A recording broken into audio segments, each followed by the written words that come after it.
여러분 감사의 고백을 하시면서 매일매일 하루하루 살아가고 계십니까? 참 그냥 생각해 보면은 한 것 같기도 하고 그냥 지나쳐버린 하루하루가 있을 거라고 생각이 듭니다. 우리는 성공했기 때문에 감사하다고 많은 사람들이 고백을 하기도 합니다. 이것은 조건적인 감사이기도 합니다. 그러나 반대도 가능합니다. 기쁨이 있기에 감사할 수 있습니다. 하지만 감사하다 보니 내 마음에서 내 영혼에서 기쁨이 솟구치는 그런 경험도 할 수 있게 되는 것입니다. 성도님들뿐만 아니라 우리 청년들뿐만 아니라 그리고 목사 전도사님들도 스트레스를 받거나 여러 괴로운 상황에 직면할 때가 있습니다. 책임의 자리에 무언가를 결정한다는 게 힘들고 어렵기만 할 때가 있습니다. 때로는 이 말 저 말을 듣기도 합니다. 또 어떤 말들은 내 가슴에 비수처럼 꽂히기도 합니다. 그래서 실망하거나 낙심하는 마음이 들 때도 있습니다.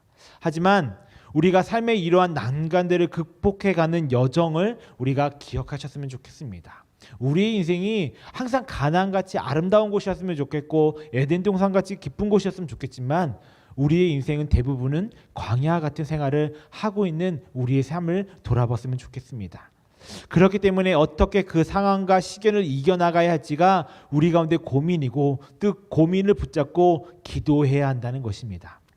수학을 잘하는 비결 중 하나가 무엇일까요? 바로 공식을 습득하는 것입니다. 공식을 모르면 수학 문제를 잘 풀 수 없습니다. 그렇기 때문에 저는 공식을 못 외워서 수학을 포기했습니다. 여러분들 중에도 수학을 많이 포기하신 분들이 계실 거라 생각합니다. 수학 공식을 외우고 있으면 쉽게 문제가 풀 수 있습니다. 이런 것처럼 영적인 삶에도 공식들이 있다는 것입니다. 그 중 중요한 공식 하나가 바로 영적 부등호 공식이라고 하는데요. 이것은 무슨 공식이냐면은 살다 보면 근심과 걱정이 생기는데 이것들을 단순하게 해결되거나 물러가지가 않습니다. 우리가 쉽게 문제가 생겼을 때 그것을 물리칠 수 있고 해결할 수 있으면 얼마나 좋겠습니까? 그런데 쉽게 해결되지 않고 고민하고 걱정할 때가 너무나도 많다는 것입니다.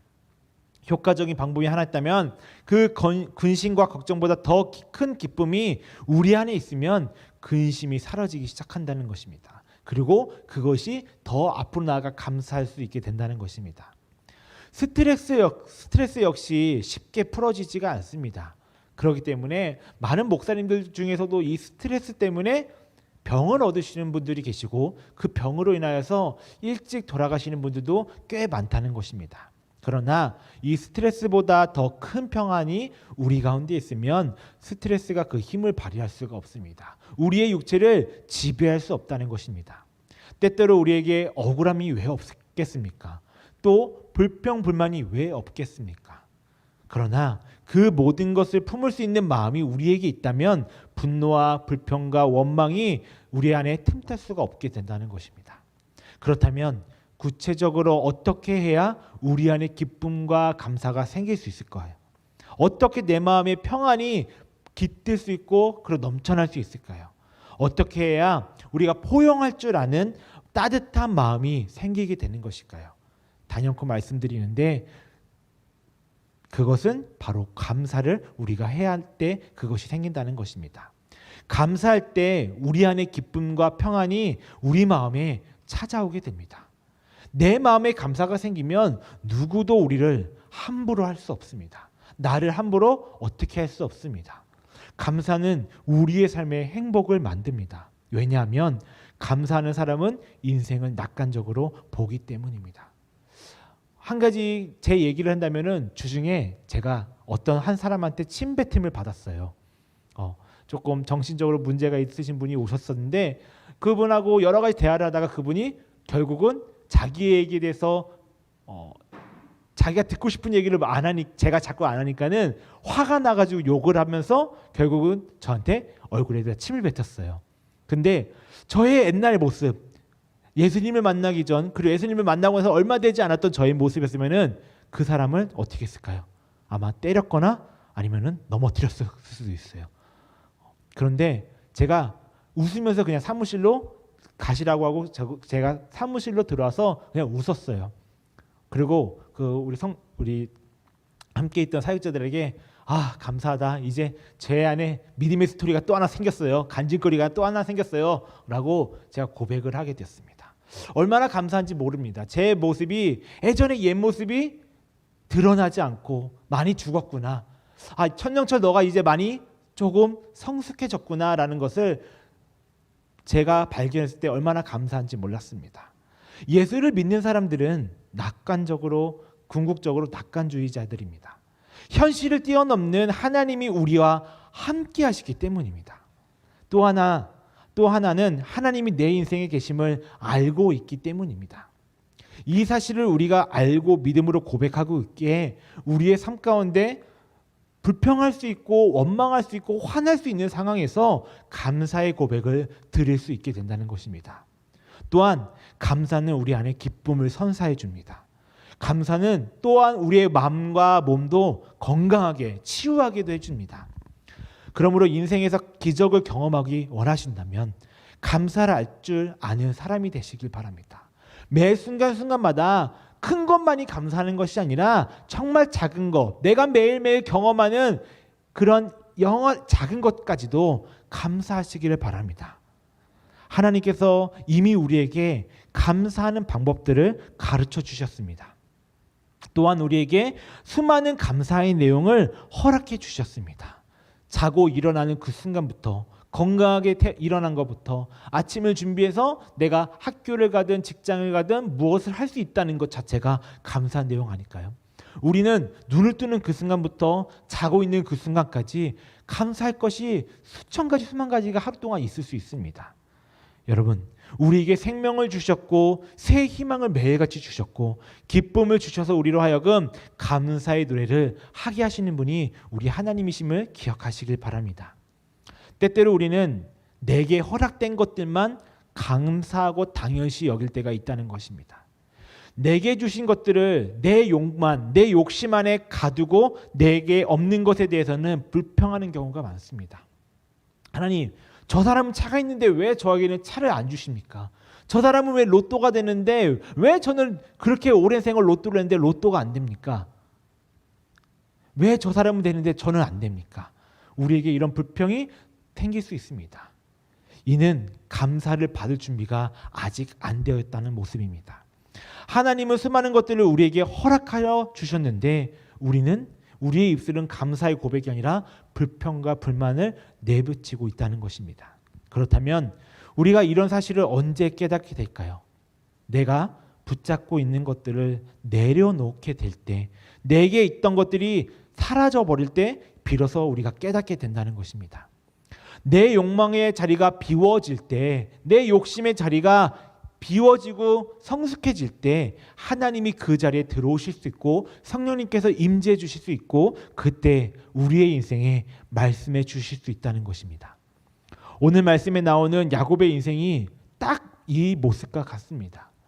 우리가 잘 알고 있는 야곱, 많은 이야기를 들었지만 이 야곱이 욕심과 욕망으로 가득 차 있을 때 하나님을 만나지 못했습니다.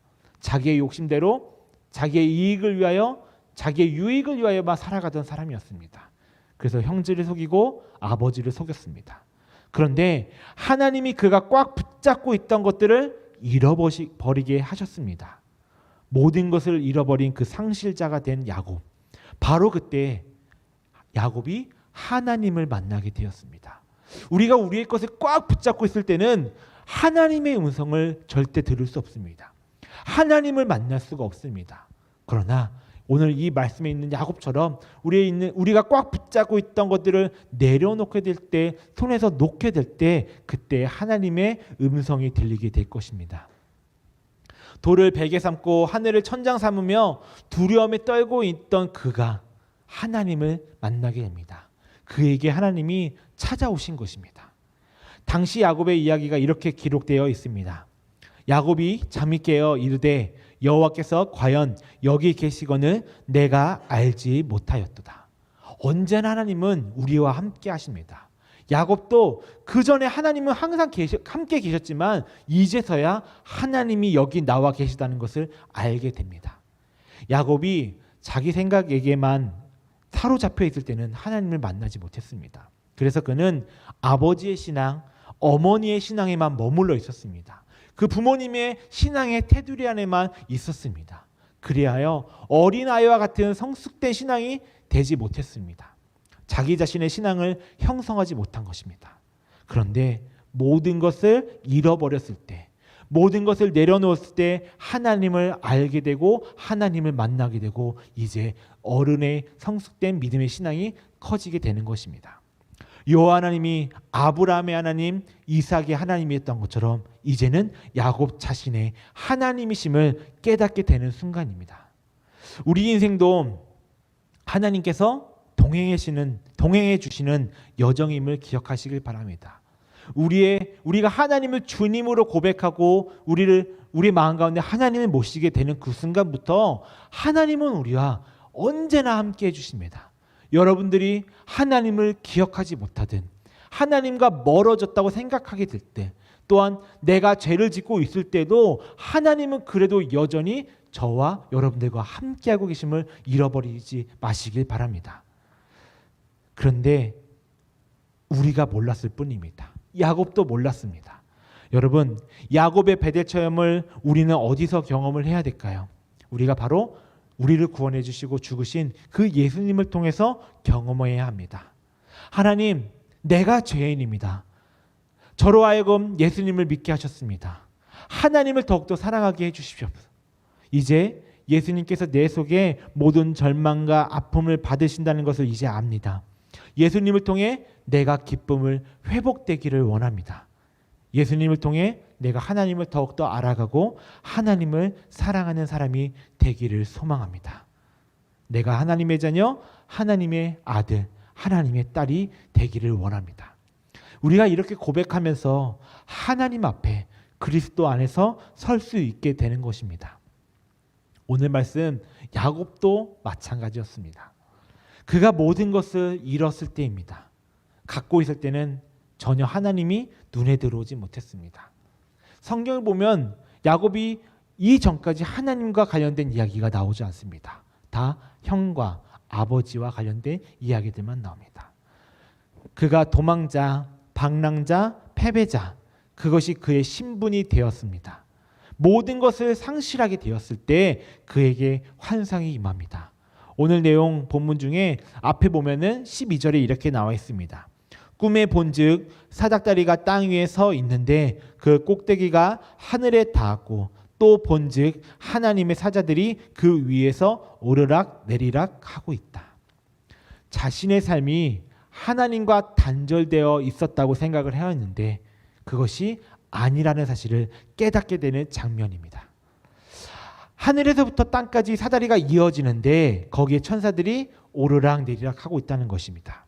이 장면을 보면 그들은 깨달았습니다. 아, 내 인생이 하나님과 끊어진 상황, 내가 하나님과 관계없는 인생이 아니라 내 인생이 하나님과 연결되어 있구나라는 것을 알 수 있게 된 것입니다. 저와 여러분도 이런 경험을 하기를 소망합니다. 우리의 삶의 축복이 바로 이것입니다. 내 인생이, 여러분의 인생이 그저 나에게 끊어진 게 아니라 누군가와 연결되어 있는 것, 그것이 다른 사람과 아니라 바로 하나님이시라는 것, 나를 구원하시고 나를 창조해내신 그리고 약속해 주신 그 하나님이시라는 것을 우리가 깨달으면 우리의 영혼은 바로 하나님께 감사할 수밖에 없게 되는 것입니다. 내가 버려진 존재가 아니구나, 나는 하나님 안에서 소중한 존재이구나, 특별한 존재이구나, 하나님이 귀히 사용하시기 원하시는, 쓰시기 원하시는 존재가 바로 나구나라는 것을 깨닫게 되는 것입니다. 그때 우리의 마음 가운데 기쁨이 넘치게 되고 그 기쁨이 감사로 변하게 됩니다. 또한 야곱은 오늘 말씀에 보면 눈으로만 이 사실을 확인한 게 아니라 귀로도 확인합니다. 13절 말씀입니다. 또 본즉 여호와께서 그 위에 서서 이르시되 나는 여호와니 너의 조부 아브라함의 하나님이요 이삭의 하나님이라. 내가 누워있는 땅을 내가 너와 내 자손에게 주리니. 아멘. 하나님에게 아브라함에게 주셨던 그 언약을 해주셨고 또 그 아의 아들 이삭에게 똑같은 약속을 주셨는데 이제 마침내 그 야곱에게까지 하나님이 이 언약을 허락해 주신 것입니다. 신약 시대를 살고 있는 우리는 예수님을 통해 하나님을 만나게 됩니다. 우리는 예수님이 태어나시고 죽으신 이후의 삶이 살고 있기 때문에 신약의 삶을 살고 있는 것입니다. 그렇기 때문에 어떤 교회는 여러분들이 사도행전의 삶을 살아가시라고 로마서의 인생을 살아가라고 고백하기도 합니다. 예수님 안에 하나님이 계십니다. 하나님이 예수님을 통해 말씀하십니다. 그리고 예수님을 통해 행동하시며 자신의 뜻을 나타내 주시고 계십니다. 나아가 하나님은 예수님을 통해 우리에게 신령한 하늘의 복을 부어주시기를 원하시고 계십니다. 예수님을 믿는 많은 사람들에게 하나님의 자녀가 되는 복도 여전히 지금도 허락해 주시고 계십니다. 예수님을 믿으면 하나님과의 관계성이 회복이 되고 생기게 됩니다. 끊어져 있던 그 관계성이 다시 회복이 되는 것이고 연결되는 것입니다. 그럴 때 그전에는 그냥 하나님이었지만, 그리고 우리가 들고 있던 그냥 신이라고 생각할 수밖에 없었지만, 그 관계성이 연결이 되고 회복이 되는 것을 깨닫게 되는 순간 우리는 하나님을 아바 아버지, 나의 아빠 아버지라고 고백할 수 있게 되는 것입니다. 하나님도 우리를 나의 사랑하는 자녀라고 불러주시는 것입니다.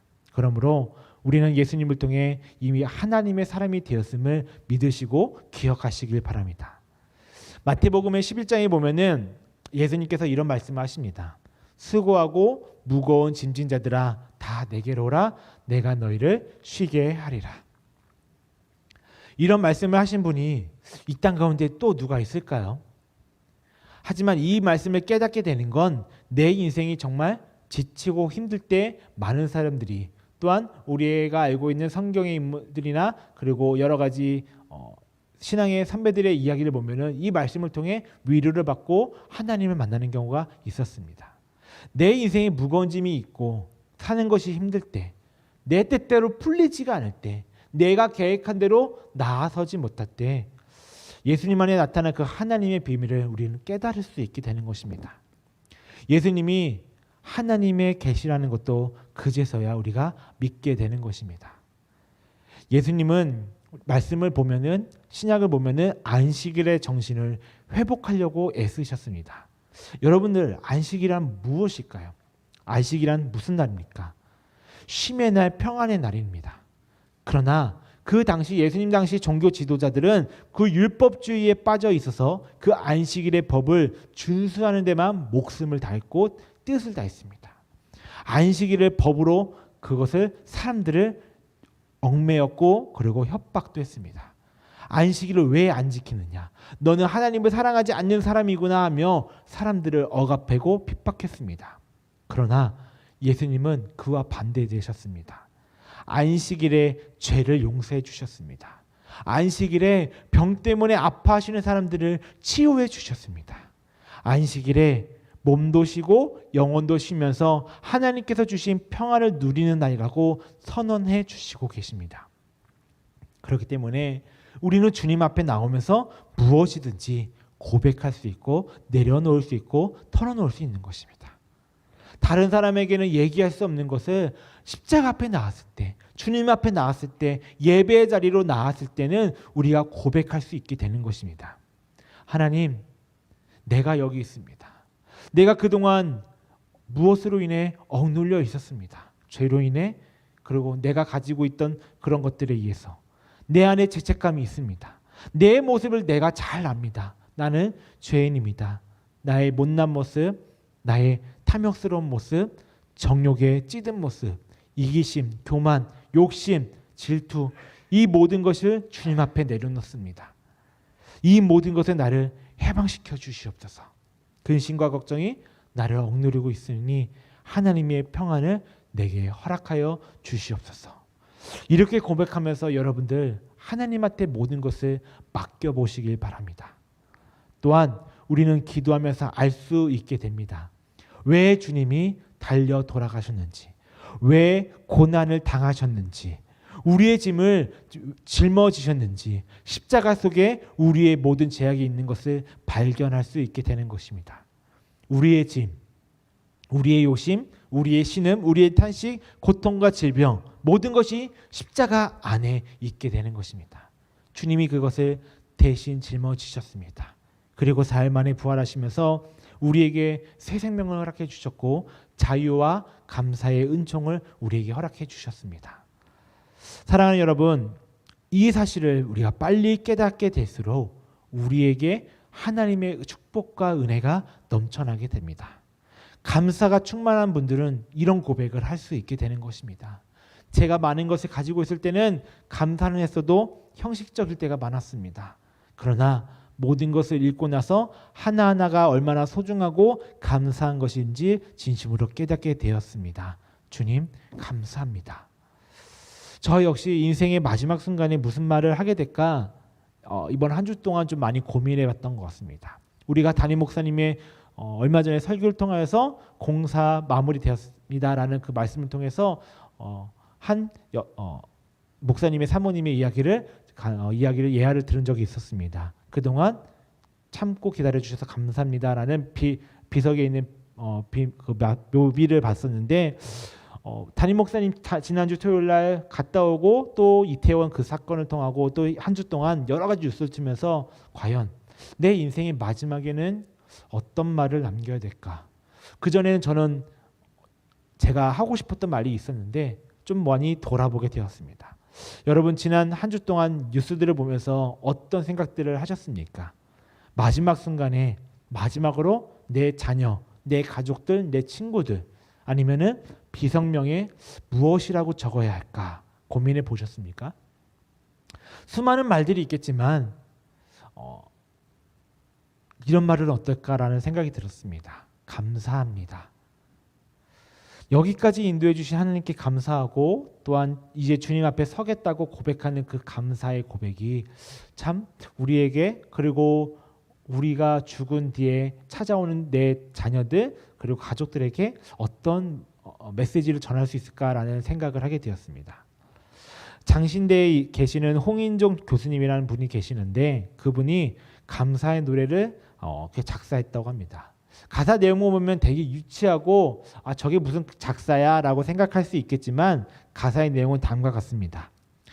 그래서 감사, 그래도 감사. 그러나 감사, 그러므로 감사.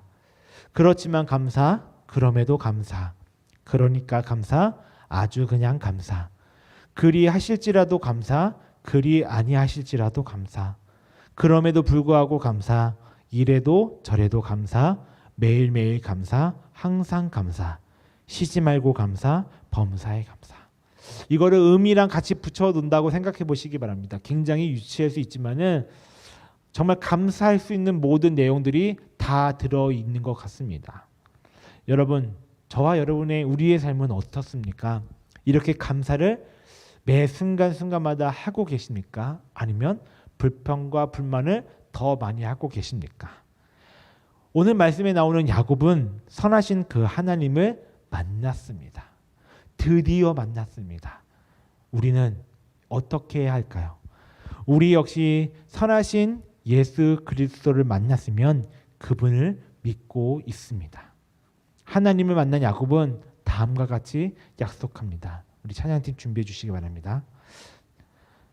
창세기 28장 22절 말씀입니다. 제가 기둥으로 세운 이 돌이 하나님의 집이 될 것이며 하나님께서 저에게 주신 모든 것에서 열의 하나를 하나님께 드리겠습니다.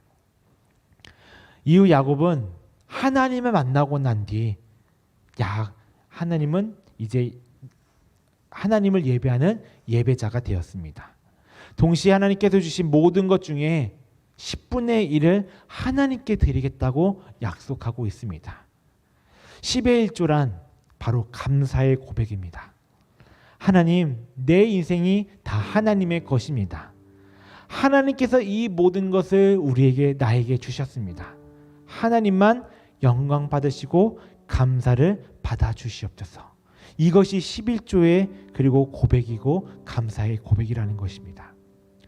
사랑하는 여디자 청년 여러분, 감사라는 것, 이것이 바로 우리의 생명을 이끄는 축복이 되기를 주님의 이름으로 소망합니다.